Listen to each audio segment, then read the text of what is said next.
Good morning brothers and sisters. I-share ko po sa inyo ngayon yung sign na manganganak na po yung ating ang isang inahin. One sign po mayroon na po yung ito.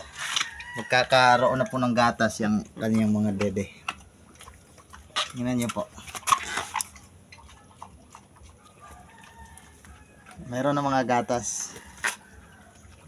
Dede ni Mama Pig magkagatas na.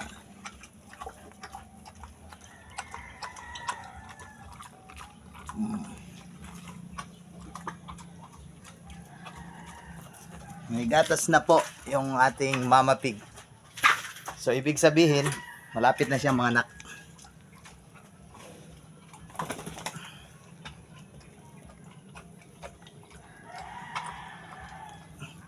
May gatas na po sa kanyang dede. So, one sign po yan na malapit na po manganak.